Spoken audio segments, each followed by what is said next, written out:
Well, shalom, friends. Welcome back to Exodus Reactions Part 6. Pharaoh says, okay, it is dark in here. I can't see anybody, but I'm pretty sure you're still in here, Moses. Just leave your animals and you can go. And Moses says, yes, I am right behind you, but we are taking our animals, like we said. And Pharaoh was furious. But after he had been involved in all of this, Moses had been through some shit, and he kind of leaned into it. A little bit of a Walter White moment. And he said, at midnight, every single firstborn in Egypt will die. There will be an outcry here like has never been heard before. Your whole court will bow to me and beg us to leave. And only then will we go.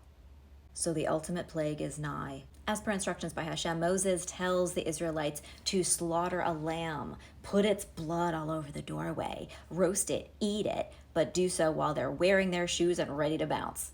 And it was so important to have that blood on the outside of the door and to stay the fuck inside that night.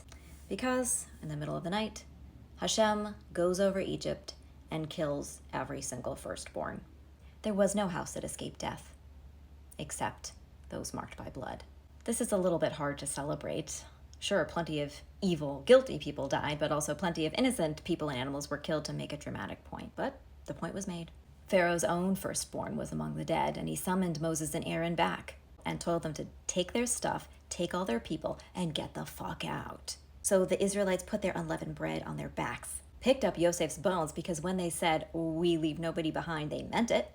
And alongside a mixed multitude of people who decided to go with them, they pieced out, finally leaving the place of their enslavement.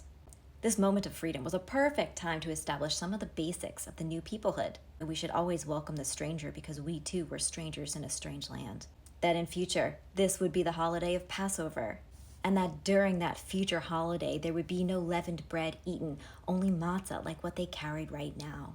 And in fact, in future generations to come, they would prepare for this holiday by obsessively scrubbing their homes. Vacuum the minivans, they would take apart the whole fridge. They would cover their whole house in aluminum foil. But before any of that future was possible, they were still in the wilderness near the Sea of Reeds. A pillar of cloud went before them. At night, it turned into a pillar of fire so they could travel all the time. And God tells Moses, just FYI, heads up, Pharaoh is definitely coming after you. This is the final showdown. Despite finally being free of these plagues, of course Pharaoh and his court had a change of heart. They were like, oh shit, we just threw away our entire slave workforce. Who's gonna do all the work? We gotta get him back. They hopped in their fast and furious racing chariots and caught up to the Israelites by the sea. Stay tuned for part 7, the dramatic conclusion.